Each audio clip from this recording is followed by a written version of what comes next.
just in case you start saying things that you don't want to say. Me saying nasty things? No, I'd never. Atta girl. Yeah, we're in 12 verse 11. Paul's concern for the Corinthians? Okay. Yeah. Now I got to straighten some things out. We'll wait for folks to get in here. Oh, my phone is telling me there's people massaging me. Alice is there. Hi, Alice. I had to find my video. I had. Trudy should start her video too. You've been traveling too. Did you go with Yeah, Flopper? I've decided. I left. I'm so fed up. I just left. Okay, start the video. There. Here we go. Oop. There. There she is. Hi, Trudy. Hello. How are you today? I'm good. How are you? Is it just the Penny 2 weeks? Penny doesn't have the link, so I got to send her the link. As I said, played out. You're played out. Cleaning out the drills this morning with the vacuum. Yeah. What kind of a vacuum? Oh, I've got an old vacuum that I use outside for cleaning the machinery out. Oh. Well, It's not got a shop vacuum?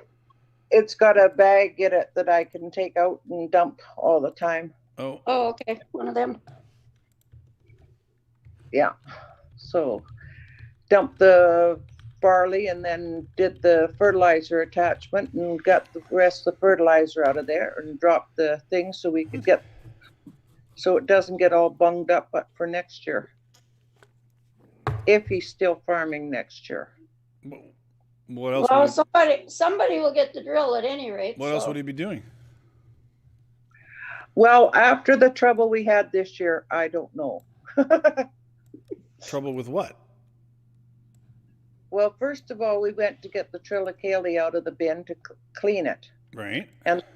And my brother-in-law had done the triticale a little tough, and so there was heads all in it and stuff that we couldn't clean with the cleaner, so we had to get the combine, put it back through the combine 3 times to try to break up the heads, and all chaos and confusion. But 2.5 weeks later, he's got the triticale all in the ground.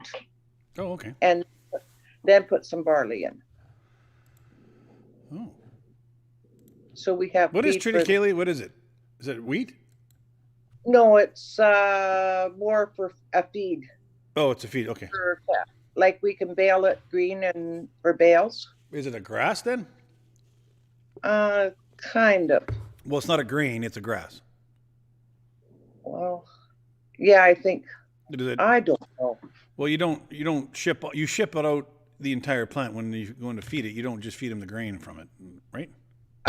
No, we bale it and then feed it that way. So it's kind of like alfalfa or else combine it and where we seed next year. Oh, Penny says she's here. Sorry, I hadn't sent them the link properly, or I had set it to private by accident. So Doreen Martin's is going to show up too eventually here. And did you watch your videos yet, Alice, that you did? No, I did not. I guess I should, eh? I like your talk, Alice. Pardon? I like your talk. Oh, thank you. Of course, I was going to say, you could have said I like your bottom, but that would be inappropriate, and also you can't tell. So, if you say you like someone's top, and then you like their pants, do you say then I like your bottom, or you say I like your pants? How does that go? I like your pants. How does women speak go? I'm not sure how that works. Pants, I would say yes. You would. You might get in trouble if you said bottom. You know, we are in the Me Too movement. That's right. Well, all of a sudden, that was put on the back burner when it was Me Too from the other side. So that was interesting too. It's like believe all women, unless of course it's the guy we like. Yeah. So that's well, you know, with all of those kinds of things, I have trouble finding the middle of the road. Well, and that's just it. And then, I mean, the bottom line is, due process needs to happen regardless. So, due process and the rule of law. Yeah, but some people are getting a little bit over the board. Well, again, but overboard is prevented by due process and rule of law, right? So. But on the media or on the internets, people cancel people all the time without due process. Mm-hmm. Okay, so we got. I don't know if I don't see Doreen yet. Doreen was going to try to come into at least on the YouTube, but we'll see. All right. So What chapter did you say we're we're on? 12, and we're starting at verse 11. Nope. I put the wrong.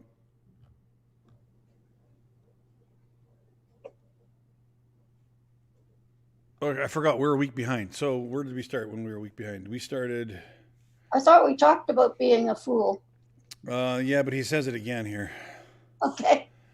So this is. I got to go back a week. So we go back 1 week. That should take us to 11. Yeah, that's right. And then next week will be 13 in its entirety. Okay, yeah, that's right.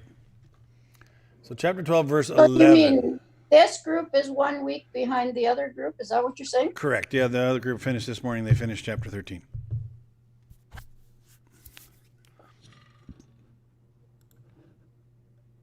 I think I got her.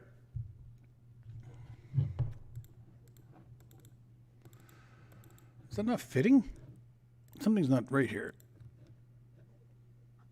Wow, he's even got breeze in his palm trees. No, I know. I'm beaching it here. I am enjoying. I know, but the you could be at home because we have our trees are waving Well, too. you can hear the wind. That's the same wind. It's blowing my trees too. Why isn't that fitting on the screen? That is weird. What if I do that? I sent Clopper a question. Oh, good. Yeah, we're going to get to it.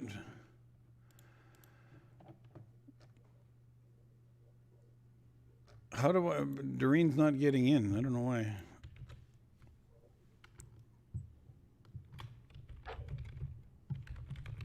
I'll ask her if she wants to be in the Zoom or in the YouTube. I'm not sure which one she wants. Is it that far behind? Yeah. I'm getting a weird sizing problem, but that's okay. Yeah, it looks okay now. I've compensated accordingly. All right. Well, we're just going to try to track down Doreen and get at her. If we can do it. So which house are you at, Trudy? Which house are you at? At the farm.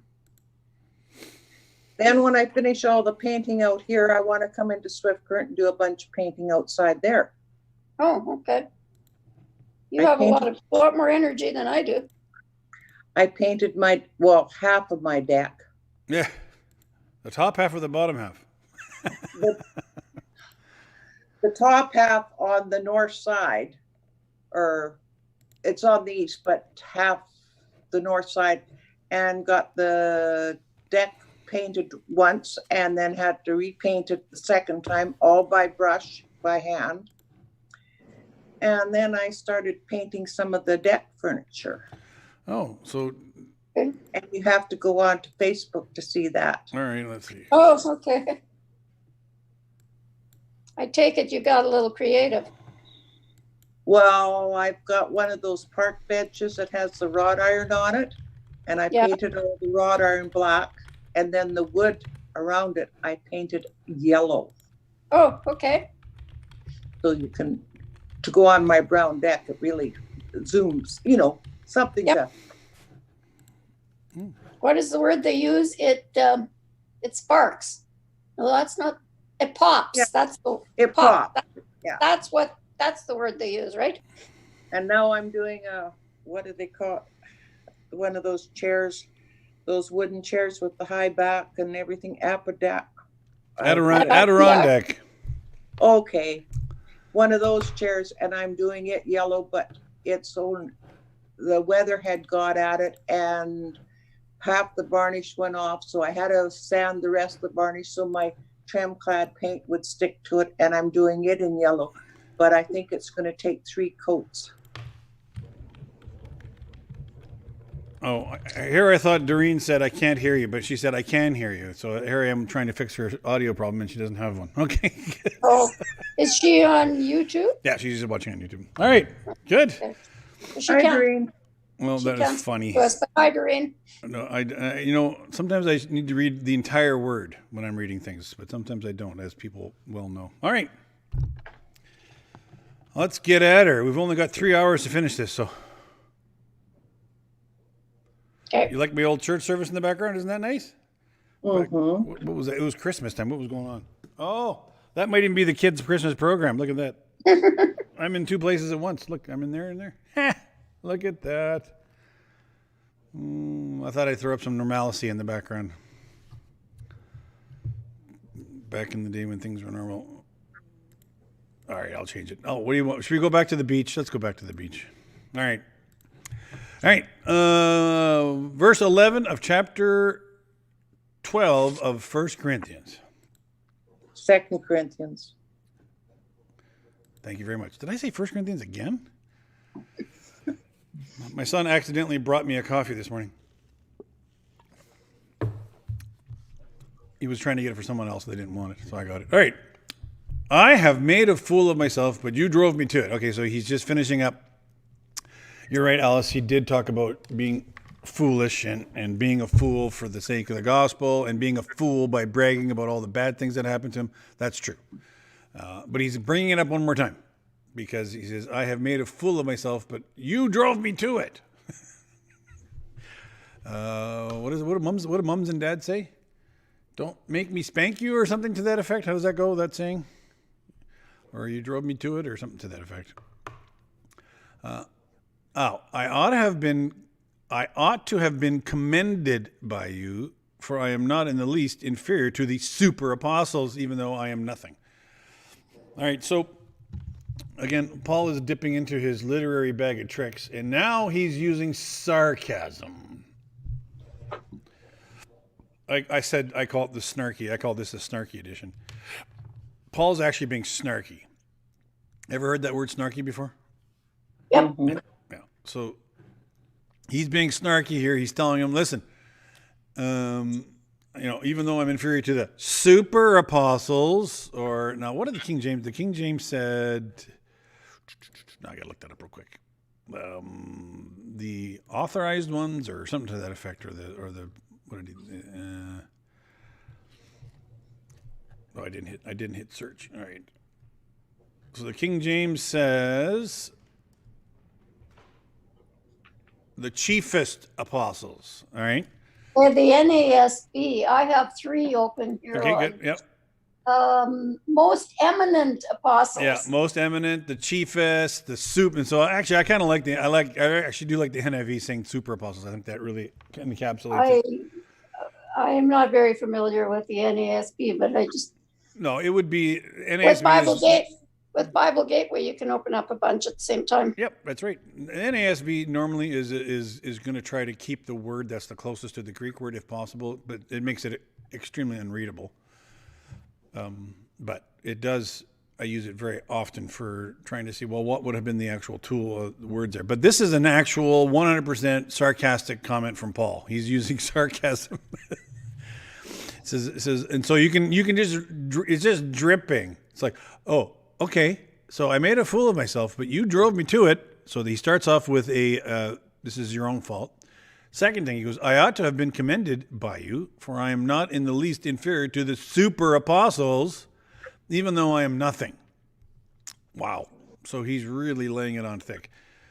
I persevered in demonstrating among you the marks of a true apostle, including signs and wonders and miracles.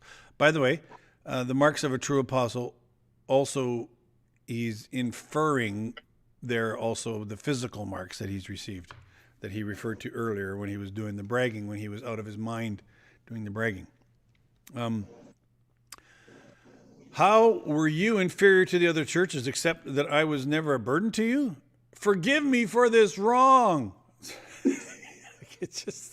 He just like, oh, okay, so how were you guys inferior to, except that I was never a burden to you? Oh, I'm sorry for never being a burden to you. Do you see the sarcasm there? No, it's as plain as day.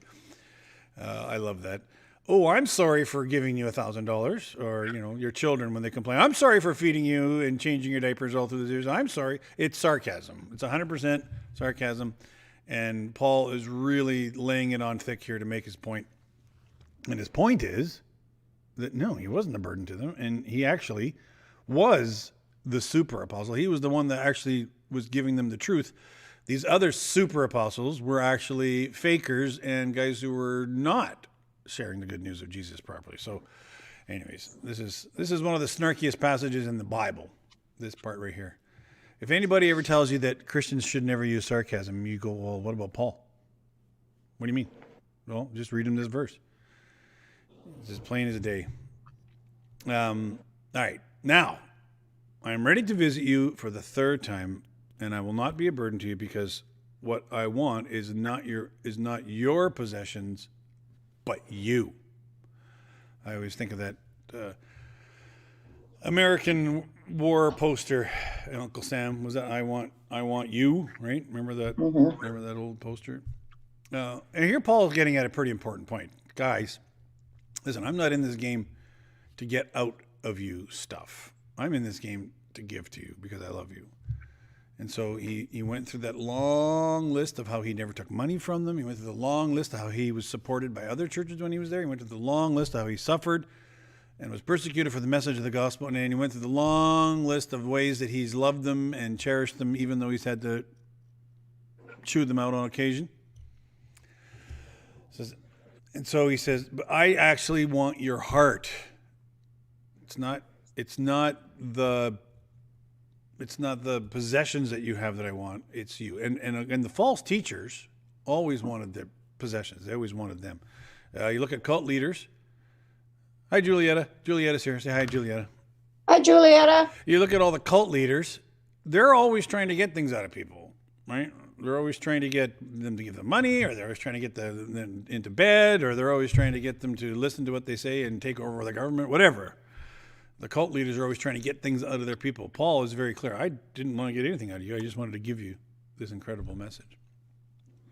And then this is how he goes. After all, children should not have to save up for their parents, but parents for their children. So he's throwing this little line in here. Hey, this is me, your daddy, spiritual daddy. You don't need to give me stuff because I'm here to take care of you. You are the children in this scenario. I am the parent. I'm not expecting money from you. I'm expecting to take care of you. Now, don't ever let my children see this verse, because I actually want them to take care of me later. So, in case that comes up, we'll hide it from them. Of course, there always has been an expectation in some cultures for the adults to take care of their parents, right? That's right. Yep. Well, where there's no social safety net for seniors. Oh my goodness, yes. Yep. And many cultures in this world today, that it's expected that once you get married, you'll bring in the parents, or if there's a widow or a widower, then you bring them in and then you take care of them. That's just what it's expected, because that is the social safety net, is you having children. Which, by the way, when you start giving people enough affluence, like money, and not don't have to worry about literally going out for food every single day in the forest, then the need to have children to take care of you starts to diminish. And so it's almost a universal principle that when you bring the economy up of a country, that their birth rate goes down. So, because it's backwards. In the old days, it was the other way around. You needed the hands on the farm, so you kept giving birth to them. Well, yes, and then people are healthier, and so you don't have as many children dying young either. No, well, for sure. But, almost invariably, the death rate for children goes down when the economic situation goes up for a society. The death rate goes down and the birth rate goes down at the same time. Just because, and now in our culture, children cost you money, right? Well, somebody's dryer just quit. So our culture, the children actually cost you money, whereas in many other cultures, and also previously in the old days, children help you make money, help you survive. So anyways. All right, so he's just, again, dripping with a little bit of sarcasm. So I will very gladly spend for you everything I have and expend myself as well. If I love you more, will you love me less? So again, Again, he's laying it on pretty thick here, guys. So, I've already given you a ton of stuff. If I give you even more, I've already given you a ton of stuff, and you already are having a problem with me. Okay? I've given you the gospel. I've given you my ministry. Given you the salvation through Jesus. Okay? I can't love you anymore. But if I did love you more, would you even love me less than you are right now? So he's laying on a guilt trip here. Like, seriously. And again, somebody says to you, guilt trips are never appropriate. You say, well, Paul did it. So he's taken away he's given back parents all their skill sets that they've been using throughout the centuries. Guilt trips and sarcasm. Anyways. So if I love you more, are you going to love me even less? Because, my goodness, I've loved you already a ton, and you're still turning your back on me. How can that possibly be the case? All right. Verse 16. Okay. Be that as it may, I have not been a burden to you. Yet, crafty fellow that I am, I caught you by trickery. Did I exploit you through any of the men I sent to you? I urged Titus to go to you, and I sent our brothers with him. Titus did not exploit you, did he? Did we not walk in the same footsteps by the same Spirit? So again, he's just using the sarcasm and just saying, guys, so I'm so devious that I sent other people to you, and they didn't cost you anything either. You think he's mad? He's taken 12 chapters. It's a pretty long book. And he's hit them at various points where he wants to rebuke them, but he's really laying it on thick and heavy as he brings it to a conclusion here. So I think he's mad. I genuinely think he's mad at them, and I think he's mad at them because they got sucked in, didn't even bother to question what was going on, just got sucked in by these false teachers and these false beliefs, and just went along with the ride. And when they started saying, Paul was a bad guy, they believe them. And so Paul is hurt, right? And again, it's like parenting. When you have kids and one day they grow up, you're not even that good of a parent. You don't even love me, or whatever they may say when they're mad or upset. Yep, same thing. All right. Have you been thinking all along that we have been defending ourselves to you? We have been speaking in the sight of God as those in Christ. And everything we do, dear friends, is for your strengthening. For I'm afraid that when I come, I may not find you as I want you to be. And you may not find me as you want me to be. I fear that there may be discord, jealousy, fits of rage, selfish ambition, slander, gossip, arrogance, and disorder. I am afraid that when I come again, my God will humble me before you, and I will be grieved over many who have sinned earlier and have not repented of the impurity, sexual sin, and debauchery in which they have indulged. All right. So he nails down the things that he has been harping on over and over again, not just through the letters, but also through his previous visits. And he's mad that they're still there. So what are they? Verse 20. Discord, jealousy, fits of rage, selfish ambition, slander, gossip, arrogance, and disorder. All those things have been happening in the church. What a lovely church this is. They had it all. And when you say had it all, it's not the good stuff. What's discord? It's kind of a musical term. You know what it means? Yeah, when you have two chords that don't harmonize. Yeah, when you get two chords that don't belong, or you're playing one chord and a little child comes along and goes wink on the keyboard, right? It's discord. It makes for a bad sound, and obviously you're not working together. You're working in opposition to each other. Jealousy. We talked about jealousy. God can be jealous because he technically owns us. Technically, we belong to him, but yet the jealousy in the church is that perhaps. You guys, you've got these spiritual gifts and we don't have them. In fact, he did talk about that in 1 Corinthians. In the gifts thing, and they're jealous about their gifts. It's like, well, he said, no, the gifts are given willy-nilly. It doesn't mean you're better if you get a gift. It means you got a gift. Don't be jealous. Fits of rage. All right, so people genuinely having fights and flying off the handle. Selfish ambitions, straightforward. Hey, I want to get ahead and I'm going to use you to do it. Slander. What's slander? Gossip. Potentially. It's deliberately saying something about someone that isn't true. Correct. With the It has to intention be, if it's slander, it has to be hurting not them, true. right? What's that? Well, and I mean, the intention is to hurt that person in some way. It could be. I suppose it's possible to do slander accidentally because you just didn't check your facts properly. Right? Yeah, okay. But yeah, I think for the most part, there's intent behind it, and for sure it's a lie. So slander is always a lie. Gossip is the next on the list, so therefore slander is not gossip. What's the difference between slander and gossip? Gossip has the opportunity of actually being true, right? Yeah. So what you're sharing could actually technically be true, but it's not helpful to share because it's not something that people need to know. So slander is telling a lie about some people. Gossip is potentially telling a lie or more likely telling the truth, but it's really none of their business and it's making them look bad. So sharing stuff that may be technically true, but is really not helpful for the sake of the kingdom. All right. Arrogance. What's arrogance?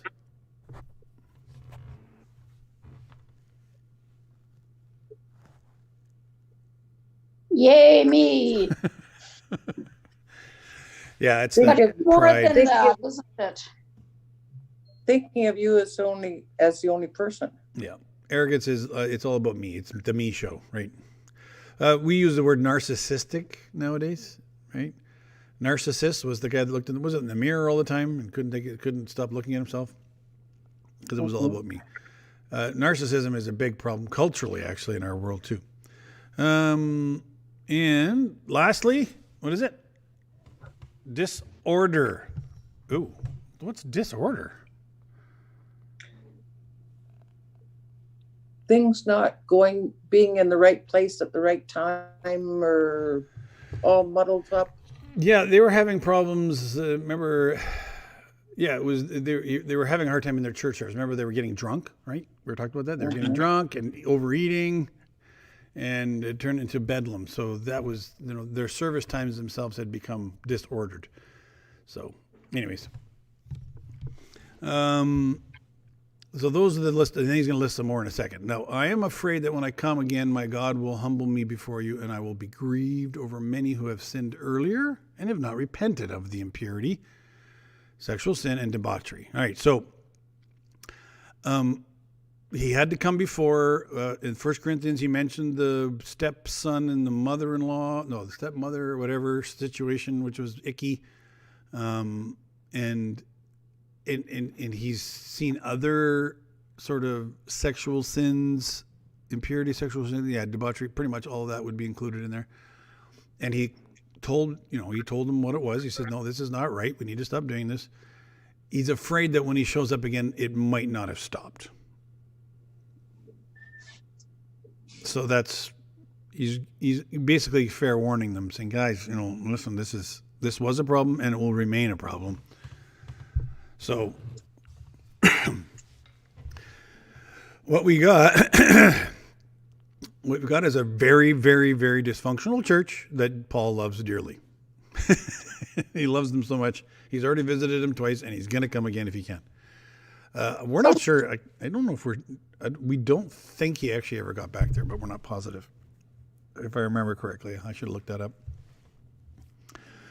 But he's afraid when I come again, I'm going to have to, call you on the carpet and remember that, this stuff, I told you before, this stuff needs to stop, and it didn't. And I really think it should. So is that what he means when he says, my God will humble me? Yeah, because it's like that big disappointment, right? I'm going to show up hoping for good things, and when I get there, it's going to be a big disappointment. And, and all my work before is really gone for naught. So it's not, I'm not a very good apostle or whatever, because you apparently weren't listening to me about this stuff that needs to be dealt with. So, time and time again, when you read this book, oh man, this is a dysfunctional church, like seriously dysfunctional. But yet, they're the church. And when you read through the entire book, who are the people that he wants to get after? Who are the people that he says maybe you should consider disfellowshipping? Do you remember? Kicking out of the church. The people that don't believe. No, I don't know. That doesn't come up. The people that don't repent. Okay, so it's the people that don't repent, but and specifically early on, it was the false teachers who came in and wouldn't preach the proper gospel. So that was them. But here he says, I brought them and they didn't repent of their impurity. But he doesn't necessarily tell them that they're going to be disfellowshipped, but he is going to tell them that they need to straighten out. But the disfellowshipping was clearly for leadership that was trying to lead them down a path that was not the gospel. Here, he's still going to straighten them out. He's mad that they're still doing what they're doing, but even here, he doesn't necessarily say, I want them booted out. So it's quite interesting. But if you're trying to pretend to be the leader or the preacher, he's got a much higher standard for them and wants them to know they need to, if they are not teaching the gospel or preaching the gospel, they need to go. Here, he's putting up with them. He's already talked to them once, and he's going to be sad if they're still doing it when he gets back. But even as we go to chapter 13, he doesn't talk about kicking them out. He does talk about those who are Christians and who aren't, and you need to sort of know that, but he doesn't talk about kicking them out. He does talk about chewing them out. He's perfectly happy to chew them out. But no, he says, guys, we got to stop doing this. It's a problem. So that's it. It's just harsh. The snarkiest. I'm pretty sure this is the snarkiest chapter in the Bible. 1 Corinthians chapter 13.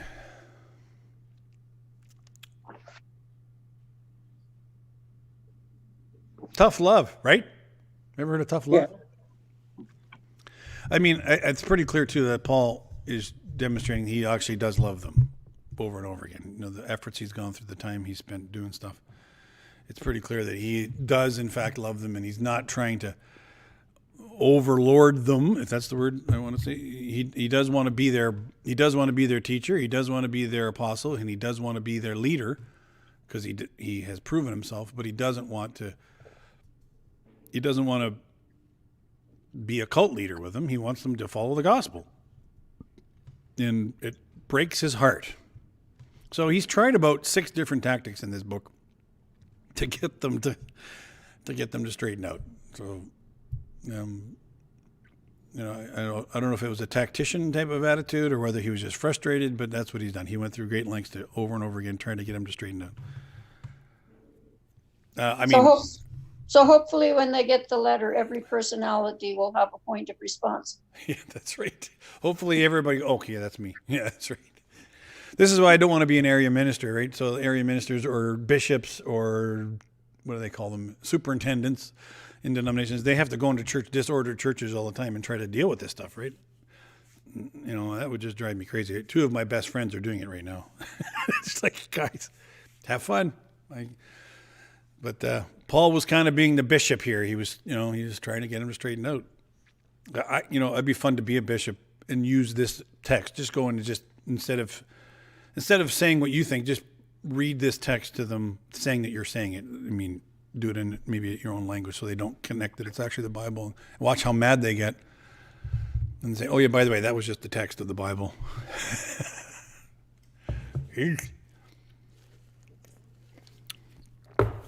Right. It's good to know, though, that your leadership is not there to take advantage of you. And that's what Paul proves in these latter parts of this book. And it's also good to know that they're not afraid to call the shots. Or to call them as they see them, as the old baseball phrase goes. So that's that. That's it. Look at that. Half an hour. Wow. How you We're doing? good pupils, hey, Trudy. Yeah, that's right. I said we're good pupils. That's why it went so fast. Well, one of you is my teacher's pet. You guys can argue about which one's which.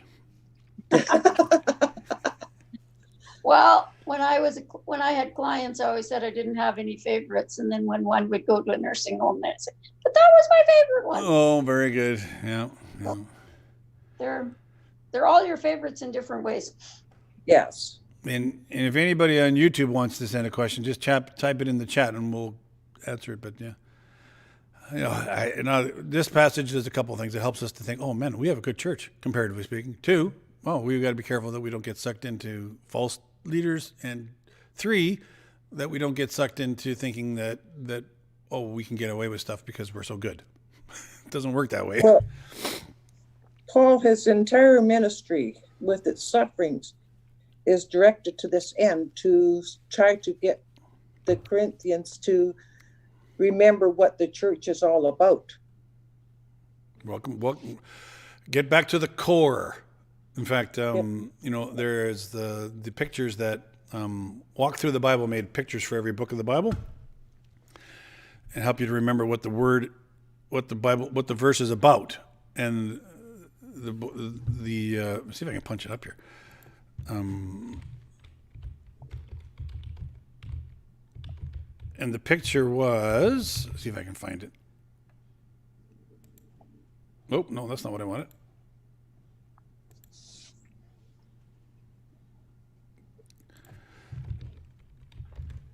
Oh, maybe not. No, I have them on saved on my computer somewhere. I scanned them all up, but it was one core Indians, and it was an Indian apple core.